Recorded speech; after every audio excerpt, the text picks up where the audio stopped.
Ang kwentong ito ay hango sa totoong buhay. Mula ito sa isa nating kabayan na itago na lang natin sa pangalang Abril. Walang eksaktong taon, probinsya ng Samar. Balita ko may palaro ng arnis sa kabilang bayan. Sasali ka ba, Abril? Titignan ko pa, Dado. Kasi baka magsabay sa pista doon kina Mang Brando eh. Inimbitaan kasi ko lumaban doon. Ganun ba? Balita ko, malaki daw ang papremyo ni Don Sigfrid sa mananalo. Kung meron lang akong talento ng kagaya sa'yo, susunggabang ko na yun. Sayang din ang pera. Muling wika ng kaibigang sedado. Kakausapin ko muna si Mang Brando. Baka magalit siya eh. Kailan ba ang palaro? Tugon ni Abril. Sa susunod na Biyernes. Mauna ata yung pista kina Mang Brando. Magpaalam ka kaya, papayag naman yun eh. Mabuti pa nga. Tara, samahan mo ako. Pag-uusap ng dalawa. Biyasa sa larangan ng arnis si Abril simula pagkabata. Sinanay na ito sa pakikipaglaban dahil na rin sa legasiya ng kanyang angkan. Mula sa hanay ng mga mandirigma ang binata, ang kanyang lolo Justo, kabilang sa mga revolusyonaryong nagpabagsak sa pamahalaan ng mga Amerikano noong panahon ng pananakop. Ang kanyang ama, kasalukuyang kapitan ng kanilang barangay. Hindi nagkaroon ng pagkakataon si Abril na maranasan ang pagiging paslit dahil ginugol nito ang panahon sa pagsasanay. Nagbunga naman ang pagsisikap ng binata dahil ni minsan hindi pa ito natatalo sa anumang patimpalak na sinalihan. Simula elementarya, naging pambato na ito ng kanilang paaralan sa iba't ibang lugar. Hindi lang sa arnis mahusay si Abril, maging sa larangan ng sikaran, maging sa silat. Hindi lang bastong yantok ang alam gamitin ng binata. Biyasa din ito sa paggamit ng ginunting, karambit at mahabang tungkod. Sa murang edad, taglay ni Abril ang disiplina ng isang marangal na mandirigma. Kaya naman nakuha nito ang respeto ng mga kababaryo. 22 taong gulang si Abril ng mga sandaling iyon. May sariling negosyo ang mga magulang. Kaya naman nagawa nitong magtapos ng kolehiyo. Pangarap ng binatang magpulis. Kaya naman nag-aantay ito ng tamang pagkakataon upang makakuha ng pagsusulit. At habang wala pa, ginugol ng binata ang kanyang panahon sa pagsali sa mga palaro. Katamtaman ng pangangatawan nitong si Abril. May katangkaran, kaya hindi ito nahirapang makapasa sa unang pagsali ng pulisya. Idagdag mo pa ang patong-patong na karangalang nakuha ng binata simula elementarya hanggang makapagtapos ito ng kolehiyo. Makailang beses na ding nagwagi sa bansang Indonesia sa larong Kali Silat. Kung titignan si Abril, hindi mo makikita ang kakaiba nitong katangian. Normal na atleta lang. Ngunit lingid sa kalaman ng karamihan na may tangan siya na kakaibang mutya. Nakabaon sa kanang balikat. Hindi naman kaya masyado mo nang inaabuso ang kakayahan mo, Abril. Hindi kita tinuruan ng arnis para magpasikat.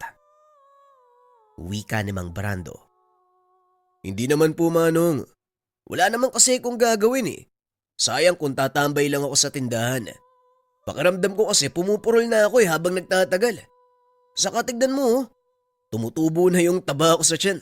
Mamaya, maging kasing laki ko si Dado eh. Sobra ka naman. Tumaba lang ako ng kaunti sa'yo. Anong konti? Tignan mo nga yung tiyan mo. Nagkikita ba kayo nung maliit mong alaga? Alam mo ba itsura nun? Grabe naman tong si Abril. Nakikita ko pa naman yung paa ko, no? Saka, kahit ganito kalaki yung tiyan ko, mabilis akong kumilos, ha? Oo na, tama na yan. Ano ngayon ang balak mo, Abril? Gusto mo bang sumali sa palaro ni Don Sigfrid? Wala naman sigurong mawawala, Manong. Ordinaryong palaro lang din naman yun eh. Kilala ko si Don Siegfried. Sa oras na maagrabyado yung taong yon, gagawa't gagawa ng paraan para makabawi. Kaya mag-ingat ka. Ako na pong bahala doon, Manong. Huwag ka mag-alala. Matapos makuha ang pagpayag ng maestro, nagpalista si Abril sa palaro ni Don Siegfried. Hindi na nasorpresa ang ilan sa mga kasali dahil alam nila hindi papalampasin ni Abril ang ganong uri ng aktibidad. Ang ilang nakakakilala sa binata ay umatras, ngunit may ilang baguhan na tahasan pa siyang hinamon. Matapos magpalista, kagad ding umalis ang magkaibigan.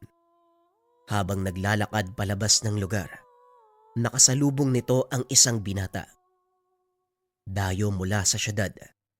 Makikita mula sa suot na jacket ang mga karangalang natanggap mula sa iba't ibang laban. Naku, mukhang kilala ko ang isang yan ah. Kung hindi ako nagkakamali, siya si Nino, yung kampyon na alaga ni Don Siegfried. Nandito pala siya. Siyempre naman, alaga yan ni Don Siegfried eh. Natural nandito yan. Pag-uusap ng dalawa. Nagsalita ang binata sa harapan ng mga kalahok. Galingan niyong lahat ah. Huwag niyo akong bibiguin. Bigyan natin ng magandang laban si Don Siegfried. Wika ni Nino. Nagsigawan ang lahat ng naroon. Ngunit nanatiling tahimik si Abril at Dado. Nakatingin lang ang mga ito sa binatang nagsasalita sa kalagitnaan ng mga tao. Halika na nga, Dado. Tignan na lang natin ang galing ng isang yan. Sa mismong palaro tayo mag-usap. Magaling si Nino. Pero alam ko wala sa kalingkingan mong nalalaman ng isang yan. Huwag tayo magpakampante, Dado. Dahil hindi pa natin nakikita ang pamamaraan niya. Sa ngayon, ituring natin siya na pinakamaigpit na kalaban. Pagdating sa tahanan, kinausap ni Abril ang kanyang ama tungkol sa palaro. Wala namang naging problema sa ama ang gustong gawin ng binata. Hanggat masaya ka sa ginagawa mo, wala akong tutol. Basta hindi ito magdudulot ng anumang abala sa ibang tao. Wala pong problema, Tatay Lucas. Simpleng palaro lang po ito. Katuwaan lang, kaya wala kang dapat ipag-alala. At isa pa, ang kadalasan sa mga kasali, hindi taga dito sa atin. Hindi na nakakapagtaka. Alam na mga taga dito ang kapasidad mo pagdating sa arnis. Pero mag-iingat ka dahil maaaring may kalahok na may basag butya. Yan nga din ang inaalala ko, Tay. Pero napagandaan ko na ang pangyayaring yan. Sige, kailangan ko pang pumunta kay Mang Brando. Magsasanay muna ako sandali. Pag-uusap ng mag-ama. Matapos ay lumakad na si Abril papunta sa tahanan ni Mang Brando. Nakita nito ang grupo na may kung sinong kausap. Nanlaki ang mga mata ng binata nang makita kung sino ang lalaking kausap. Abril, mabuti naman at nandito ka. Siya nga pala si Nino, pamangkin ko. Nino, si Abril, ang kaisa-isa kong estudyante. Siya pala ang pinakaksayan mo ng talento. Kaya pala hindi ka na bumabalik sa atin eh. Kasali ka ba sa palaro ni Don Siegfried? Tignan natin kung may natutunan ka mula sa chewin ko. O baka puro hangin ka lang. Ikinagagala kitang makilala ninyo. Tama ka, kasali ako sa palaro. Kaya huwag kang mag-alala. Dahil bibigyan kita ng magandang laban. Gaya ng hiningi mo kanina. Nakapag-usap na pala kayo ni Abril? Hindi, Manong. Nagtalumpati yung pamangkin mo kanina. Hinamon ang lahat ng mga kalahok. Aba, totoo ba ang sinabi ni Abril ninyo? Oho, tinitignan ko lang naman kung sino ang aalma. Mukhang wala namang papalag sa akin eh. Nakikita mo ba ang tatak na to? Ito ang mga palarong sinalian ko. Lahat yan, ako ang nanalo. Wika ni Nino habang ipinapakita kay Abril ang suot na jacket. Napailing na lang si Abril dahil sa kayabangan nito. Nasa na ang disiplinang itinuro ko sa'yo ninyo? Naging mayabang ka na. Tandaan mo, hindi karangalan ng dahilan kung bakit ko itinuro sa'yo mga nalalaman ko. Ay nako, wag mo akong pangaralan. Tinuruan mo lang ako. Nagsikap ako sa sariling paraan para lang marating kung anong meron ako ngayon. Hindi ka karapat dapat na tawaging maestro. Biglang itinulak ni Abril si Nino upang sawayin sa pagsasalita ng masama sa guro. Sobra ka kung magsalita. Hindi ko alam kung anong nangyari sa'yo, pero sa palagay ko, wala kang karapatan na pagsalitaan ng ganyan si Mang Brando. Tama na, Abril. Ako na bahala sa kanya. Hindi mo alam ang totoong nangyari. Kaya wag mo kong husgahan. Bakit hindi mo tanungin ang taong sumusuporta sa'yo ngayon? Wag mo nang ituro sa iba ang pagiging irresponsable mong guro. Wala ka naiintindihan ninyo. At sana lang unawain mong mabuti ang mga nangyayari bago ka maniwala sa mga sinasabi ng iba. Walang kwentang makipag-usap sa'yo. Naparito lang naman ako kasi nalaman ko may mag-aaral kang sasali sa palaro. Hindi ko akalain ito pala yung sinasabi nila. Hoy, ang tanong, may ibubuga ka ba? Magkita na lang tayo sa palaro. Hindi ako mahawak ng baston sa labas ng arena. Mayabang ka ha? O sige, tignan natin. Wika ng binata sabay talikod. Hindi na nagsalita pa si Brando. Hinayaan niya itong umalis. Napakatalim ng dila ng ninyong yan Pasensya na po kay Manong kung napagsalitaan ko ng hindi maganda ang pamangkin mo. Sumusobra na kasi. Walang kaso, Abril. Mabuti nga na pagsabihan mo siya. Mabait na bata yan si Nino dati. Nitong mga nakaraang taon, nung iwanan ko siya sa kanyang ama, biglang nagbago yung ugali. Lalo pa, nang makatikim ng unang panalo Yumabang, lumaki yung ulo. Yan nga po nakikita ko sa kanya, Manong. Pero may kalalagyan yung taong yan sa akin. Tignan mo kung paano ko siyang turuan ng leksyon. Naging mag-aaral mo siya, pero hindi yun ang disiplinang itinuro mo sa amin. Pero maiba ako, bakit ka ba nandito? Gusto ko po sana magsanay kahit sandali lang. Medyo kinakalawang na yung kasukasuan ko Gano'n ba? O sige. Libre naman ang magsanay sa bakuran nyo. Bakit dito ka pa magsasanay? Ganado kasi ako magsanay dito At saka maalawan ng paligid. Magsanay ka lang dyan. Maghahanda ako ng merienda. Wika ni Mang Brando. Nagsimulang magsanay si Abril. Sa kalagitnaan ay biglang napahinto ang binata. Naramdaman na may nakamasid sa kanya. Sino yan? Lumabas ka dyan! Wika ng binata. Ilang sandali pa. Isang matanda na may dalang baston ang lumabas mula sa likod ng kubo. Mukhang may pinaghahandaan kang laban. Maaari ba kong makisali sa pagsasanay mo? Nagulat si Abril sa tanong ng matanda. Dahil kung titignan, halos puti na ang lahat ng buhok nito. Ngunit matikas pa rin ang pangangatawan. Pinagbigyan nito ng binata. O sige, Manong, kung yan po ang gusto nyo. Baka sakaling may matutunan ako mula sa inyo. May matutunan? Matanda na ako. Gusto ko lang ng kaunting ensayo. Nakita ni Abril ang hawak nitong baston. Napansin na isa itong uri ng mataas sa sandata ng arnis na kung tawagin ay kamagong. Gawa sa mismong puno ng kamagong ang baston. Kulay itim at malabakal sa tigas. Kaya naman ito ang madalas na ginagamit ng mga batikan sa kalisilat. Napansin ko lang, Tatang. Kamagong ang hawak mong baston. Sabihin mo sa akin, dati ka bang manlalaro ng arnis? Parang gano'n na nga. Pero matagal na panahon na ang nakalipas. Hindi ko nga alam kung kaya ko pang makipagsabayan. Pero huwag kang magdadalawang isip. Sumugod ka ng buong lakas dahil hindi kita sasantuin. Walang problema. Kung yan ang gusto nyo, Tatang. Bueno, maganda ka. Eto na ko.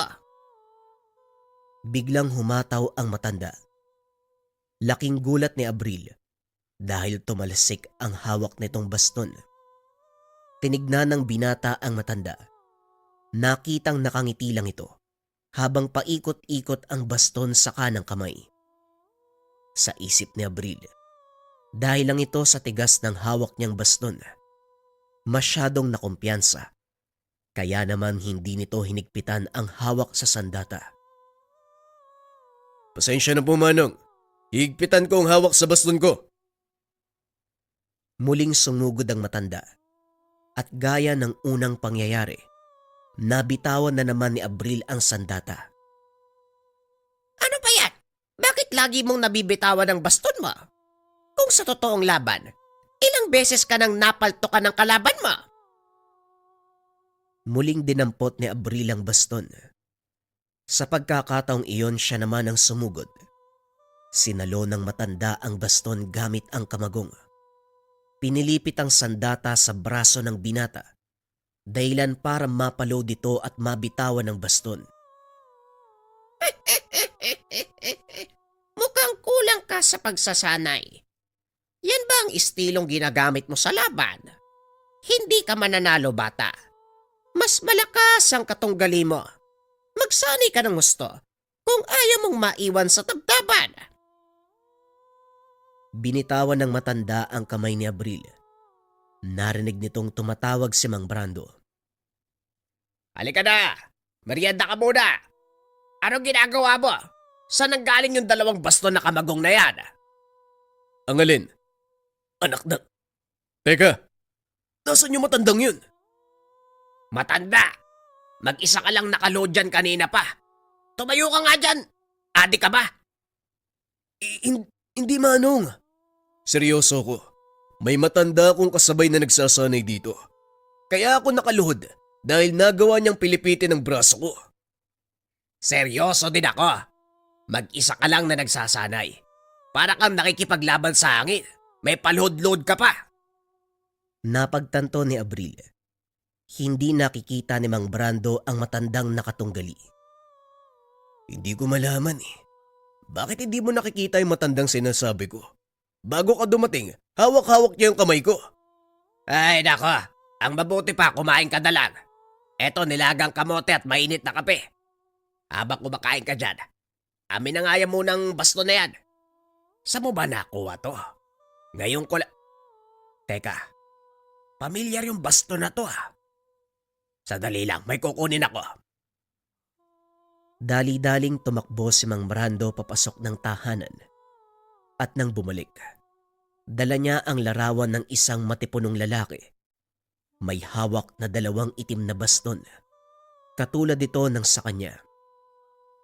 Sino naman po ang taong yan? Si Lolo Miguel, ang ama ng aking ama. Isang kampyong mandirigma. Biyasa sa paggamit ng bastong kamagong, gaya nitong hawak mo. Pinagmasdang mabuti ni Abril ang hawak ng lalaking nasa larawan. Nakita nito ang pangalang nakaukit sa bandang hawakan. Ano to? Dos pares?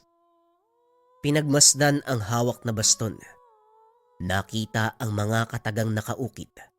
Dahil sa pagkagulat nabitawan nito ni Abril. Ang bastong nasa larawan at ang hawak niya ay iisa. Mabaging langit. Paanong napunta sa iyo ang baston ni Tatang Miguel? Dinala niya ito sa hukay. Hindi niya hinayaang mapunta sa kahit kanino ang kamagong na yan. Manong, nananayo ang balahibo ko ha. Kaya wag mo kong tinatakot ng ganyan. At isa pa, paanong babangon ang taong namatay? Ilang dekada nang nakakaraan. Hindi ako maaaring magkamali, Abril. Ang sandatang yan ay walang iba. Pagmamay-ari yan ni Tatang Miguel. Ang nakakapagtaka kung paano yan napunta sa'yo. Maniwala ka o hindi, Manong. May nakalaban akong matanda, puti yung buhok. Napansin ko sa braso niya, yung marka ng kagaya ng sa inyo. Nanlaki ang mga mata ni Mang Brando. Ni minsan, Hindi pa nakikita ni Abril ang matanda. Totoo ang sinasabi ng binata. May marka ng ulo ng tigre sa kanang braso si Tandang Miguel. Si Tandang Miguel, ang kauna-unahang Pilipinong nagsanay sa bandang Indonesia sa larangan ng kalisilat. At ang tigreng nasa kanyang braso, sa gisag na nakapagtapos siya sa ilalim ng isang mahusay na guro. Kaya pala, makalumang pamamaraan ang ginagamit niya. Ngayon nauunawaan ko na. Misteryo pa rin sa akin ang bastong ito. Paano mo ipapaliwanag ang pagpapakita nito kung talagang naisama ito sa paglibing sa kanya? Hindi talaga ako makapaniwala na nakaharap mo si Tatang Miguel. Kung hindi mo pa natukoy ang pamamaraan ng pakikipaglaban niya. Hindi rin ako makapaniwala na patay na yung taong nakalaban ko. Pero bakit niya iniwan sa akin ang bastong to? Meron akong hindi nasabi sa'yo tungkol sa mutyang nakabaon sa braso mo. Ang bastong hawak mo, binasbasa ng isang ermitanyo. Kasabay nito ang mutya ng kamagong na nasa sayo. Tumanggi si Tatang Miguel na ibaon sa kanya ang mutya. Kaya naman nang mamatay siya, iniwan niya ito sa pangalaga ng tatay mo. Mag-aaral din ni Tatang Miguel si Lucas, isa sa pinakamagaling na naging estudyante niya noong araw.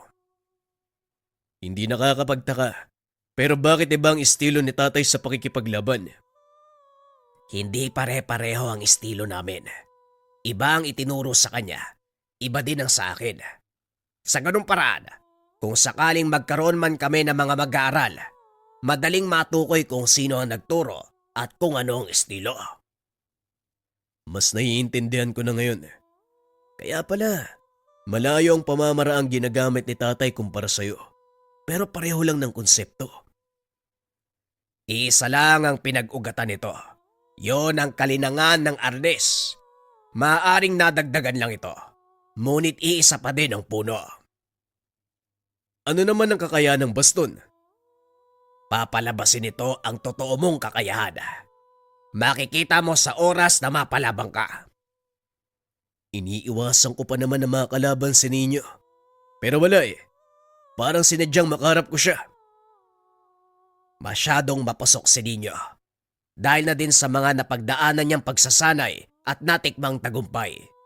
Siguro ikaw lang ang ginamit ni Tatang Miguel para ilagay sa lugar ang apo niya sa tuhod. Siguro nga. Sana lang hindi magtanim ng galit sa akin si Ninyo. Lalo pat isa lang kami ng maestro. Gabi na nang matapos ang pag-uusap ng dalawa. Hindi na naituloy ni Abril ang pagsasanay dahil nalibang ito sa pakikipag-usap. Habang pauwi, nakasalubong nito si Dado. Pasipol-sipol pa ang binata nang mapansing si Abril ang paparating. Napahinto ito. Dali-daling tumakbo papunta sa kaibigan. Abril, saan ka nang galing? Kanina pa kita hinahanap eh. Doon kinamang Brando. Anong meron? Hawak ko ng listahan na maghaharap sa palaro. At mukhang sinerte ka ah. Nasa kabilang bahagi kayo ni Ninyo. May pag-asang kayo maging magkatunggali. Hindi na nakakagulat. Sa palagay ko, sinadya yan ni Don Sigfrid. Sinadya? Bakit niya gagawin yun? Tauhan nga ni Don Sigfrid si Ninyo, di ba? Nagkaharap kami kanina sa bahay ni Mang Brando. Alam mo bang pamangkin niya yung kumag na yun? Pamangkin? Ayos lang sa kanya na makaharap mo sa laban si Ninyo? Normal lang yun. Kahit nga kapatid, kung talagang pag-aarapin kayo pwede. Kaya maaaring hiniling ni Ninyo kay Don Sigfrid na paghiwalayan kami ng hanay para kung sakaling pareho kami makalusot sa kampyonato, kami ang magharap. Aba, talagang malalim ang galit sa'yo ng taong yun ah. Nung una wala lang yun eh. Pero nang malaman niyang estudyante ako ni Mang Brando, parang sinilaban ang tenga niya. Hamunin ba naman ako? Pagsalita ng masama sa harap ko si Manong? Obserbasyon ko lang sa taong yun ah. Parang mayabang talaga siya. Tignan mo ang mangyayari dyan. May kalalagyan sa akin yung mayabang na yan. Matapos mag-usap ng dalawa, nagpaalam na si Abril. Umuwi na ito dahil kailangan niyang maganda para sa laban. Isang araw na lang, magsisimula na ang palaro. Kinabukasan, nagpaalam si Abril sa ama na magpapahinga muna sa pagbabantay ng kanilang tindahan dahil kailangan niyang kondisyonin ang katawan at isipan para sa laban.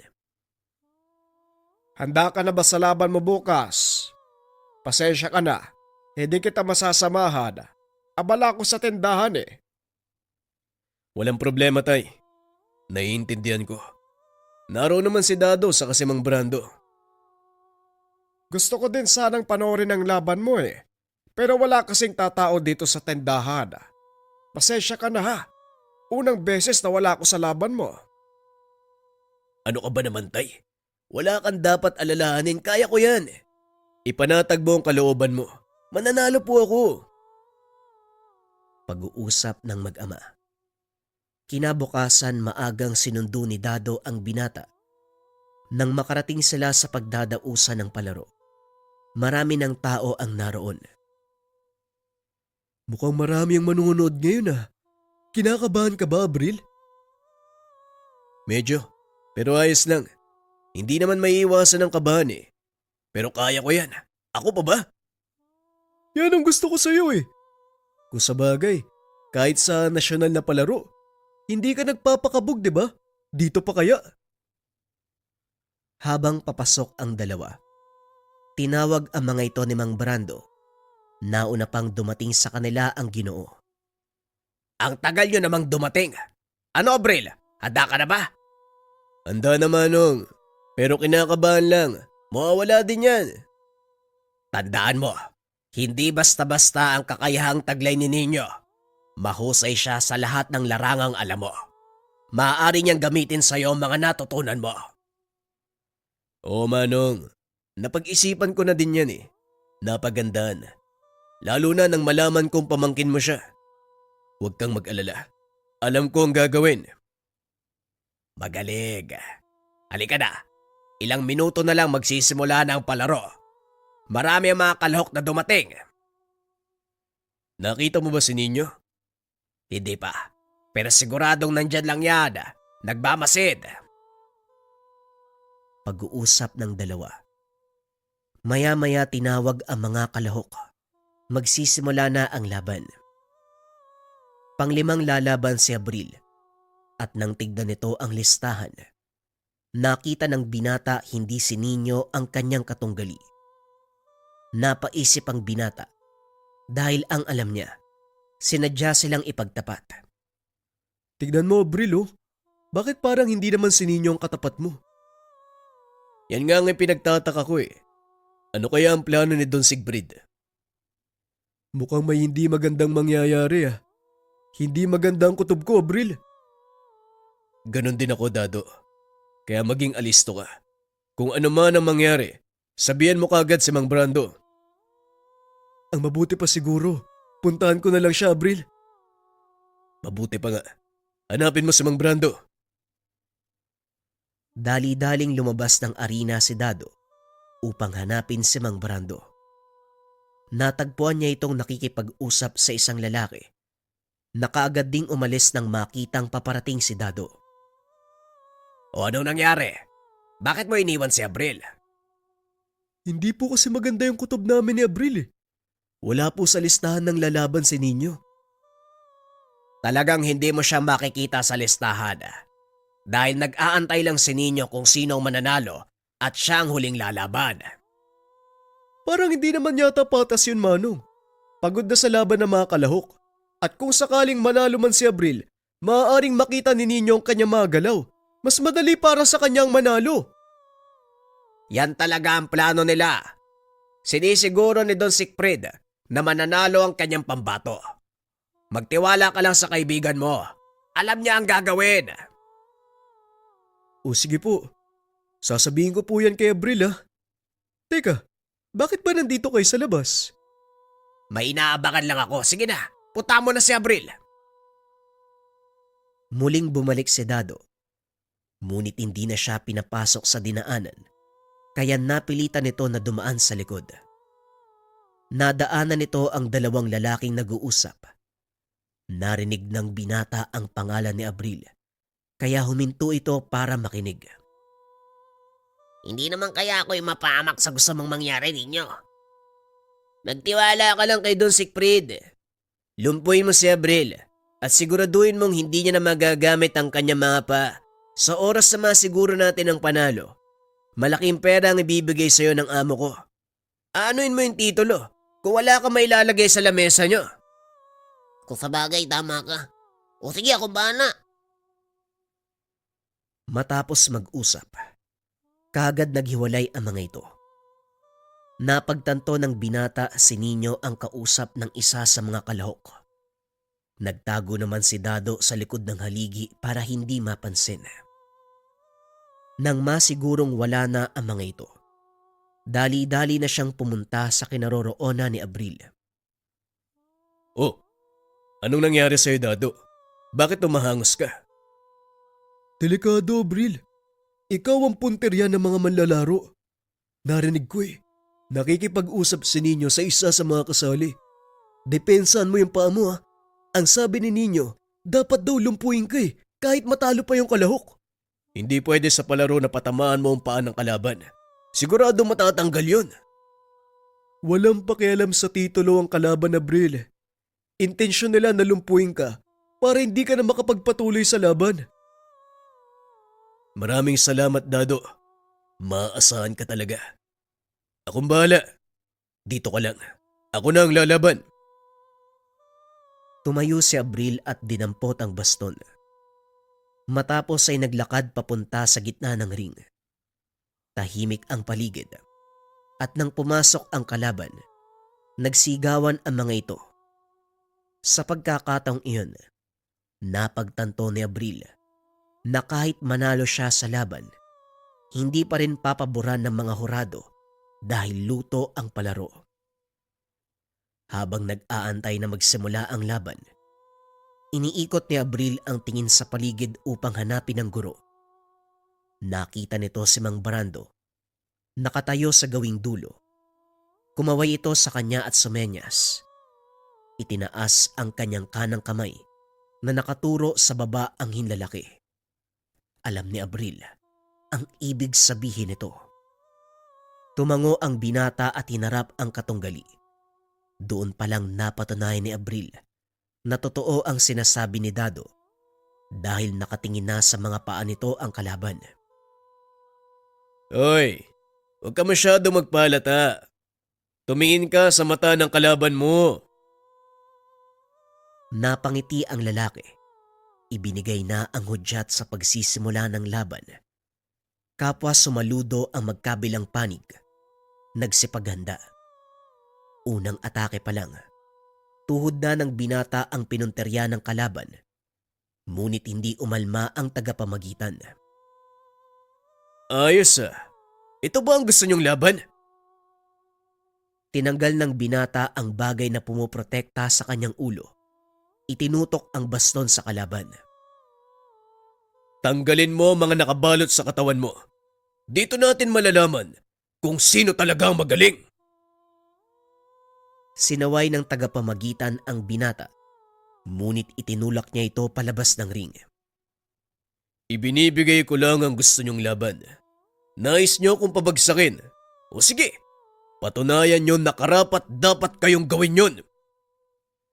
Biglang nagsigawan ang mga tao nang marinig ang sinabi ng binata. Walang nagawa ang mga hurado kung hindi pahintulutan ang laban. Sinang-ayunan din ni Don Siegfried ang nais mangyari ng binata dahil mas maaaliw ang kanyang mga panauhin sa ganitong uri ng laban. Sige lang, pagbigyan niyo ang kailingan ng binatang yan.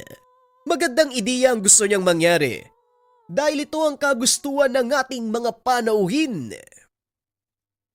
Wika ni Don Siegfried. Mula sa kinaroroonan nito, walang nagawa ang kalaban ni Abril, kundi tanggalin ang mga nakabalot sa kanyang katawan. Nagubad ng pang-itaas na damit ang binata. Itinali sa noo ang telang nakapalupot sa kanyang bewang. Hinampas nito sa sahig ng arena ang dalawang baston. Gumuhit ng pabilog. O sige, Subukan mong pumasok. Wika ng binata. Umatake ang kalaban, ngunit hindi ito makapasok sa depensa ni Abril. Ilang beses ding nabitawan ng katunggali ang kanyang sandata. Si Abril pa mismo ang nag-aabot nito sa kanya. Masyado ka mayabang. Magantay ka lang. Mamaya yung ngiti mo mapapalitan ng iyak. Talaga? Sige nga, gawin mo. Biglang sumugod ang kalaban. Hinataw nito si Abril sa ulo gamit ang kanang baston at ang kaliwa naman sa bandang bewang ni Abril. Nagawa itong sanggain ng binata, gumante ng atake. Sa hindi inaasahang pagkakataon, tinamaan sa braso ang kalaban, dahilan para muli nitong mabitawan ang sandata. Doon na nagsimulang magsigawan ang mga manonood. Inihagis ni Abril ang kanyang baston papunta kay Dado. Total, wala namang batas sa palarong ito. Bakit hindi tayo maglaban ng mano-mano? Yan ang malaki mong pagkakamali. Hindi nagdalawang isip ang lalaki na bitawan ng sandata.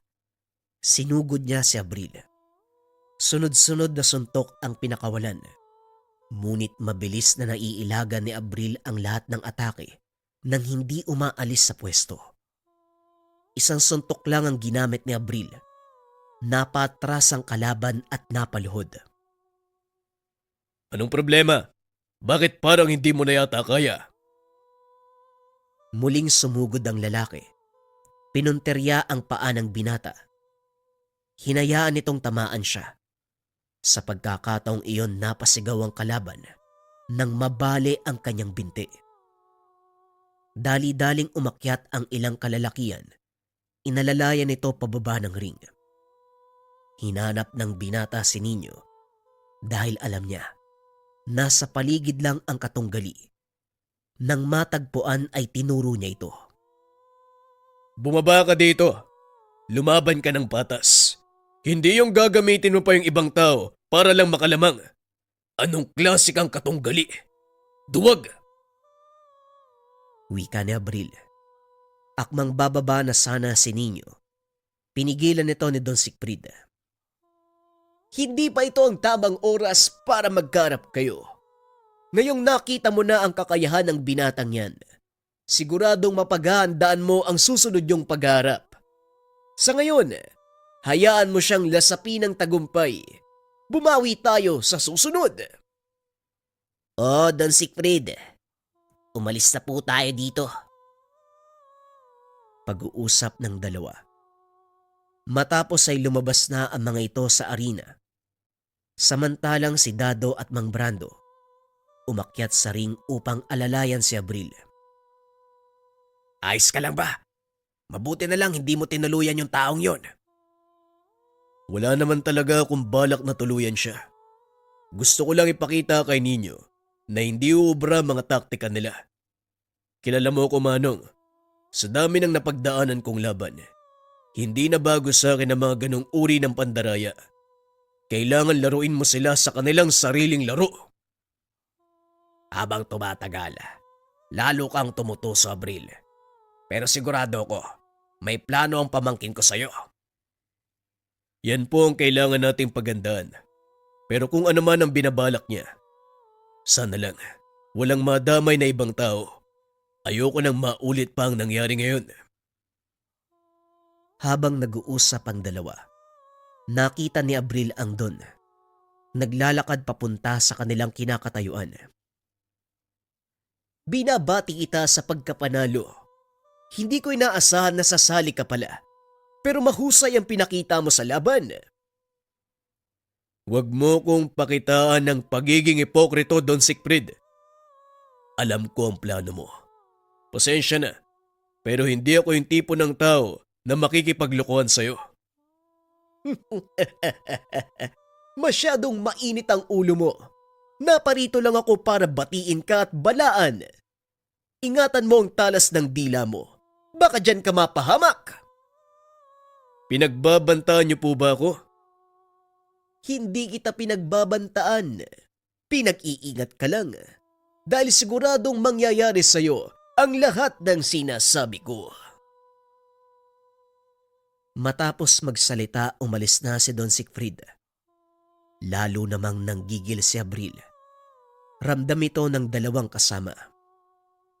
Kalma lang, Abril. Hindi mo madadala sa init ng ulo ang mga kagaya ni Don Siegfried. Mas maiging makipaglaro ka sa kanya. Kilala mo ko, Manong. Hindi po ako yung tipo na magkukunwari sa harap ng iba para lang itago kung anong nasa loob ko. Hindi ko rin hahayaan na makin ng taong yon ang aking nalalaman. Naiintindihan kita, Abril. Pero isipin mo, hindi lang ikaw ang maaaring mapahamak kung sakali. Biglang napaisip si Abril. Naalalang negosyante ang kanyang ama. Maaring maapektuhan ang kanilang tindahan sa oras na kalabanin nito ang Don. Tama ka, Manong. Pwedeng madamay si tatay. Pero anong gagawin natin? Ako nang bahala doon. Hindi ba may pupuntahan tayong laban sa kabilang bayan? Sugarol si Don Siegfried, kaya naroon siya. Alam mo namang pustahan ang magiging laban at sigurado sa ipinakita mong palaro, ikaw ang pupustahan niya. Kung ganun, anong plano? Sumunod ka lang sa mga sasabihin ko. Siguradong makakabawi tayo sa taong yon. Nang mga sumunod na araw, pinagbutihan ni Abril ang pagsasanay bilang paghahanda sa paparating na laban sa kabilang bayan. Alam nito na malaki ang responsibilidad na nakaatang sa kanyang balikat dahil maliban sa may malaking pustahang magaganap sa palaro, karangalan din ang nakasalalay para sa kanilang baryo. Buong araw na nagsasanay si Abril kasama ang matalik na kaibigan. Minsan mag-isa itong tumatakbo sa kabundukan dahil hindi magawang makahabol ni Dado.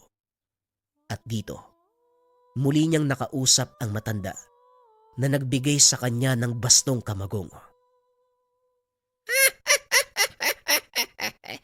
Puspusan ang pagsasanay mo, iho. Hindi naman kaya bumigay ang katawan mo bago sumapit ang araw ng laban. Wika ni Tatang Miguel. Alam ni Abril na ang kausap niya ay nilalang mula sa kabilang buhay. Ngunit hindi ito natakot sa kadailanang marami siyang nais itanong.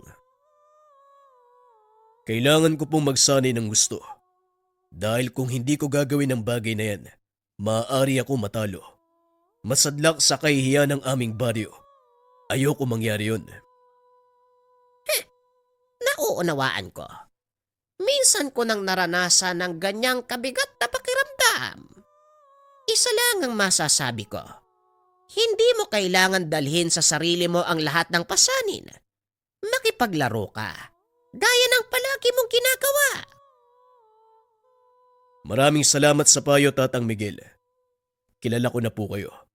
Sinabi na sa akin ni Manong Brandong tungkol sa bastong kamagong. Pero ang tanong ko lang po, bakit sa akin nyo binigay? Simple lang.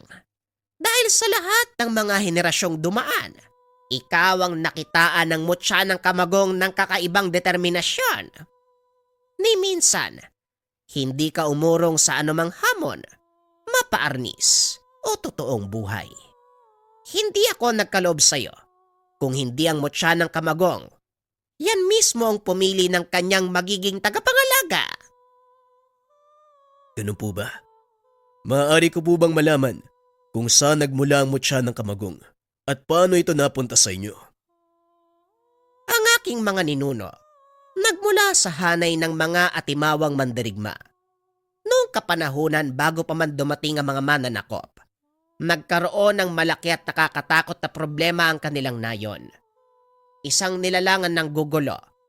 Wala ni isa sa mga mandirigma ng kanilang dato ang nakatalo dito. Ngunit ang isang binatang nagngangalang Dumakulim ang tahasang humamon sa malaking nilalang na kung tawagin ay bungisngis. Aatras tayo ng daang siglo. Nakatira sa maliit na nayon sa probinsya ng Samar itong si Dumakulim. Mula sa angkan ng mga timawa o mga taong walang pananagutan sa datu ang binata. Sa edad na 15, nagsimula itong magsanay upang maging mandirigma. Nabilang sa hanay ng mga sandig ng kanilang pinuno. Mapayapa ang nayong kinabibilangan ni Dumakulim. Ngunit isang araw, biglang nagkaroon ng malaking kaguluhan dahil nawala ang isa sa mga binukot ng anak ng kanilang datu. Winasak ang tahanang kinaroroonan nito. Kinuha ang dalaga. Ipinatawag ng datu ang lahat ng mga kalalakian sa pag-aakalang isa sa kanila ang dumukot. Nagsagawa ng ritual ng panakot ang kanilang babaylan. Napatunayan na hindi mula sa kanilang nayon ang salarin. Mas lalong hindi ito tao, kung hindi isang nilalang na kung tawagin ay bungisngis. Sa halip na parusahan ng mga kawal na nagbabantay, inatasan sila ng datu na hanapin ang nilalang at ibalik ang kanyang binukot. Ginalugad ng mga mandirigma ang kagubatan at bundok sa paligid, kaso nga lang wala silang nakita. Patuloy na naghahanap ang mga mandirigma hanggang sa lumantad na ang nilalang. Muli itong sumalakay sa tahanan ng datu upang kunin ang isa pang binukot. Saktong naroon si Dumakulim kasama ang kanyang ama. Nagatid sila Dumakulim ng bahagi ng kanilang ani para sa buong buwan.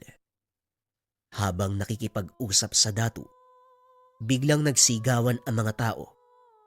Dali-daling tumayo ang ama ni Dumakulim at lumabas. Nakita ang malaking itim na nilalang. Isa ang mata. May malaking pangil na nakausli. Panay ang tawa nito habang pilit na inaabot ang dalagang binukot sa kanyang silid. Dumampot ng 2 salo si Dumakulim. Walang pagdadalawang isip na hinampas ang nilalang sa ulo, dahilan para matupok ang iilang pirasong buhok. Umangil ng malakas ang nilalang habang inaapula ang apoy sa kanyang bumbunan. Tumakbo ito palayo. Dahil naglabasan na ang mga mandirigma, pinagbabato siya ng sibat. Humanga sa kabayanihan ni Dumakulim ang datu, maging ang mga mandirigma at sandig nito.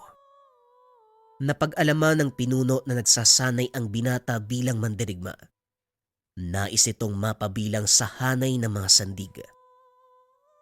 Mahusay ang ginawa mo, binata. Hindi ko akalaing napakatapang mo pala. Hindi ka nagdalawang isip na sugurin ang napakalaking nilalang para lang iligtas ang isang binukot. Salamat sa papuri, Kapunuan. Ngunit ginawa ko lang ang nararapat. Gayunpaman, nagpapasalamat pa rin ako. Isang bagay pa, narinig ko mula sa aking mga sandig na isa ka sa mga nagsasanay bilang mandirigma at nais mong mapabilang sa hanay ng aking mga ngaway. Siyang tunay, Kapunuan. Pangarap ko simula magkaisip. At simula noon, hindi ko na ito nakalimutan. Kung gayon, dahil sa katapangan mong pinakita, itinatalaga kita bilang isang mandirigmang timawa. Sa loob ng 3 taon, mapapabilang ka sa hanay ng aking mga sandig. Ang iyong pangunahing tungkulin, siguraduhin ligtas ang buhay ng aking anak na binukot. Ito ang naging simula ng tungkulin ni Dumakulim.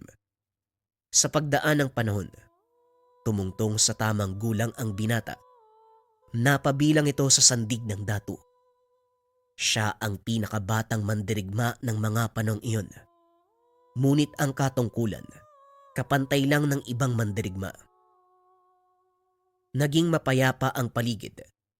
Hindi na muling bumalik ang bungisngis. Kaya tinuon ng datu ang atensyon sa pagpapalawak ng kanyang ahop. Naitalaga si Dumakulim na pamunuan ang isang pangkat ng mga mangangayaw upang sakupin ang mga karatig banwa. Nagtagumpay ang binata. Ilang ulo ng mga datu ang dinala sa paanan ng kanyang pinuno at bilang gantimpala, pinagkalooban ng sariling ahop ang binata. Pinaasawa sa kanya ang isa sa mga binukod. Kalaunan, nagkaroon ng anak na babae si Dumakulim. Dito muling naganap ang pangyayaring matagal nilang kinalimutan. Sinalakay ng bungisngis ang kanyang banwa. Kinuha ang nag-iisang anak. Hindi mapantayan ang galit ng binata ng mga sandaling iyon. Tinugis niya mag-isa ang nilalang.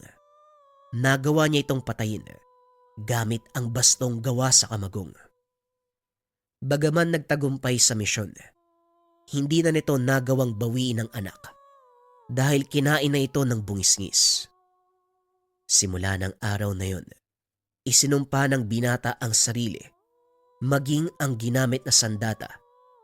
Sino man ang hahawak nito, hindi hihinto sa pakikipaglaban hanggang sa makamit ang minimithi.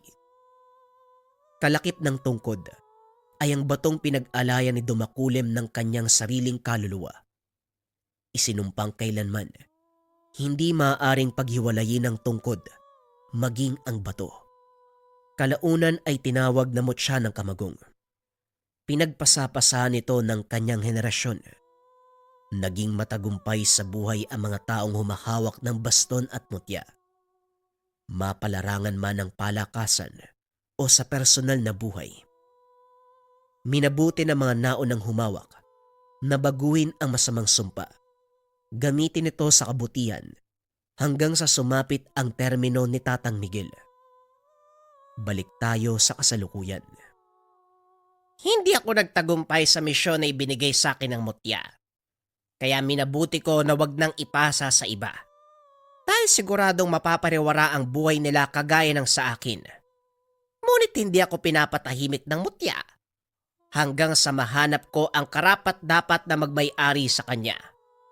Heto ka ngayon sa harapan ko. Abril, ikaw ang pinili ng mutya.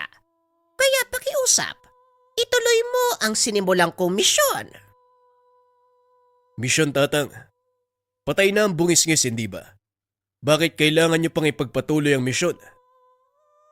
Hindi pa tapos ang misyon sa pagkamatay ni Dumakulim sa bungisngis. Dahil hindi nito nakamit ang totoong paghiganti.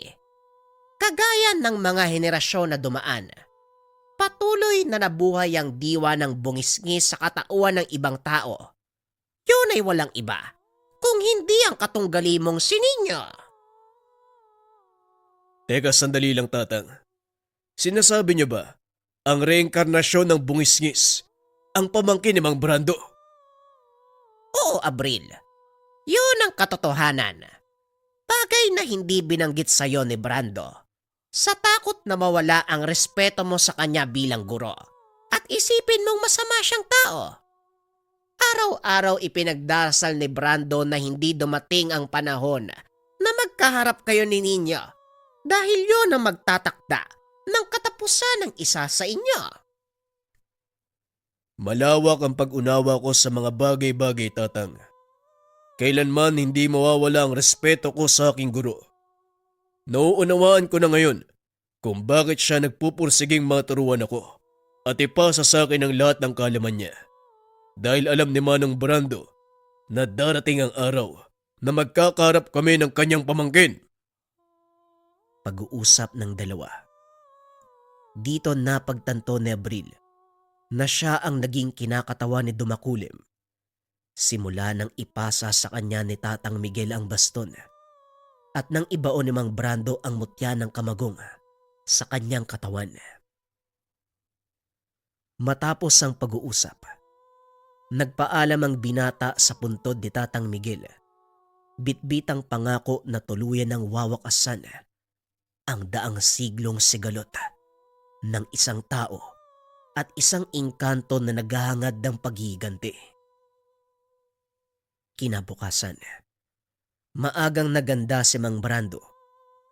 Hindi umimik si Abril tungkol sa mga nalaman dahil ayaw nito na ipaalam sa guro na batid niya ang katotohanan. Mukhang ganado ka ngayon Nakapagkondisyon ka ba na maayos? Opo, Manong. Walang kasiguraduhan ang panalo ko. Pero hindi ako susuko hanggat hindi nagtatagumpay. Halika na. Magsisimula ng laban. Nang mga oras na yun, nakarating sila sa lugar ng pagdadausan ng laban. Marami ang nauna sa paligsahan, kaya naman bandang huli na sina Abril.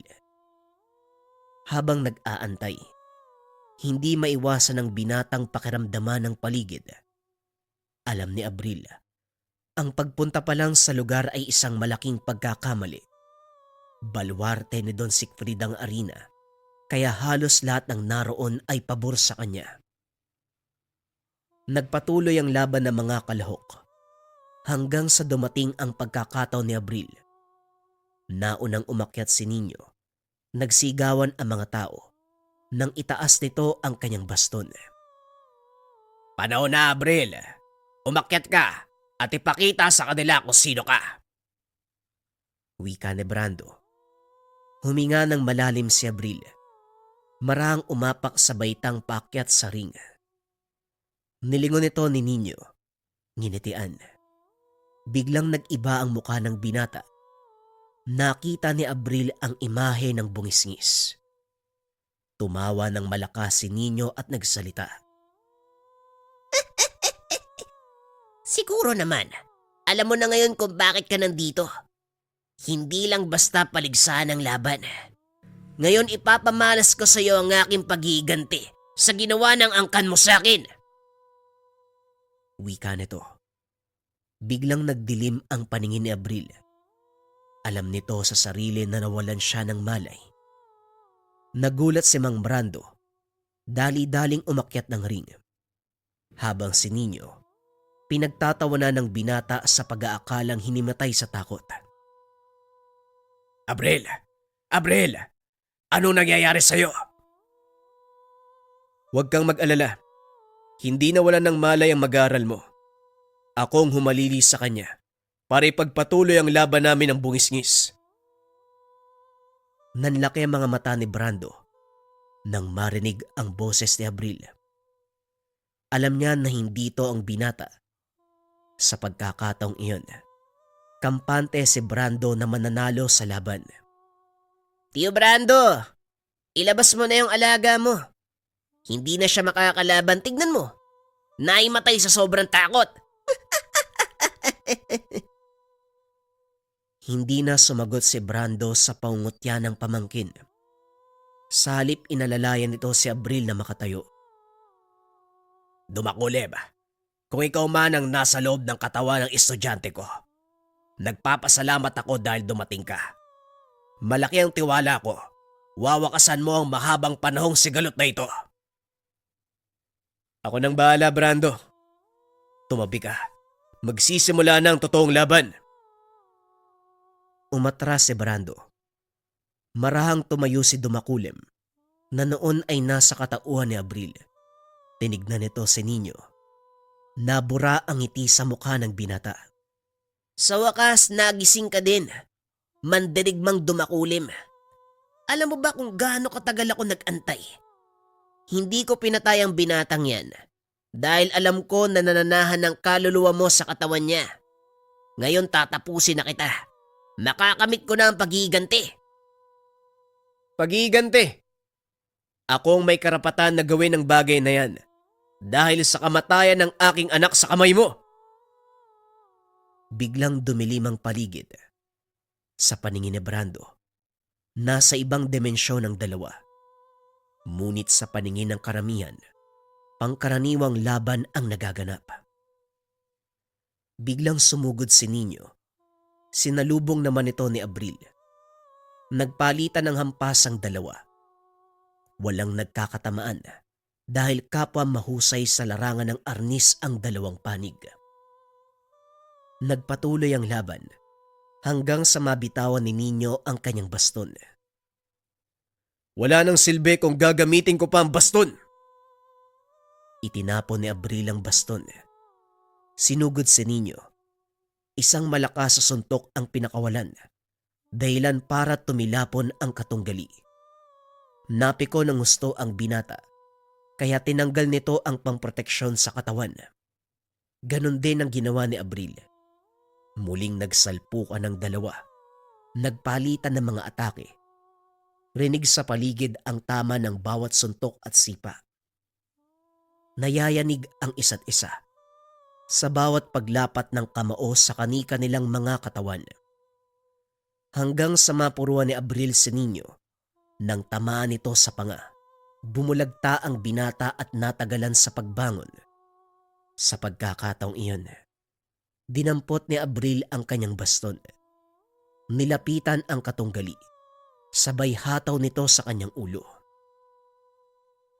Umalis ka at wag nang babalik pa. Tanggapin mo ang pagkatalo, bungisngis. Wala nang magiging saysay ang labang ito kung ipagpapatuloy pa natin sa susunod na mga saling lahi. Tinatanggap ko na ang pagkatalo ko. Totoong mahusay ka. Alam kong kailanman, hindi ako magwawagi. Tama ang sinabi mo. Nakakapagod ang magabol sa isang bagay na kailanman hindi mo makakamtan. Nagkakamali ka. Iwaksi mo ang pag-iiganti at kusang darating ang kapayapaan, bungisngis. Wag mo nang patagalin pa, Dumakulim. Wakasan mo na ang mahabang sigalot. Itinaas ni Abril ang kanyang pamalo. Hinampas sa ulo ni Nino. Tuluyang nawalan ng malay ang katunggali. Samantalang ang bungisngis na nananahan sa kanyang katawan, tuluyang namayapa. Biglang natumba si Abril. Dali-daling sinapo ni Mang Brando ang binata at dinala sa sulok. Anong nangyari? Bakit wala akong damit? At saka, natuloy ba yung laban, Manong? Asan si Nino? Kumalma ka, Abril. Nanalo tayo. Tignan mo si Nino. Tinignan ng binata ang kalaban. Nakitang nakadapa sa gitna ng ring. Hawak ang kanyang sandata. Pilit tumayo si Abril at nilapitan ito. Laking gulat ng lahat. Nang alalayan ng binata ang katunggali para madala sa sulok. Anong ginagawa mo? Bakit mo ko tinutulungan? Katunggali kita sa palaro, pero hindi kita kaaway. Huwag ka na magsalita. Makakasama sa kalagayan mo. Matapos ang labang iyon, ipinaliwanag ni Mang Brando ang nangyari. Laking gulat ng binata nang malaman na sumanib sa kanya si Dumakulim. Samantalang si Don Siegfried ay hinuli ng kapulisan dahil napag-alaman, iligal ang ginagawa niyang palaro. Dahil sa kagagawa ni Dado, isinuplong nito sa otoridad ang kaganapan na kaagad namang ginawa ng aksyon. Matapos ang kaganapan, ipinagpatuloy ni Abril ang kanyang pagsasanay sa pagiging pulis. Samantalang si Nino naman, ginamit ang mga natutunan, ibinahagi ito sa mga batang nagnanais matuto ng arnis. Sa kasalukuyan, nagkaroon ng malaking samahan na binubuo ng iilang mahusay sa larangan ng pambansang laro. Pinapalaganap nila ito sa buong bansa. Suportado ni Abril ang adhikain ng samahan. Nakakarating ang mga ito sa ibang bansa upang makipaglaban sa tuwing naiimbitahan. Hindi inakala ni Abril na magiging bahagi siya ng isang makasaysayang kaganapan. Patuloy pa ring pinanghahawakan ng ngayoy retirado ng pulis ang kanyang pangako na hindi hihinto sa laban ng buhay hanggat hindi nakakamit ang tagumpay.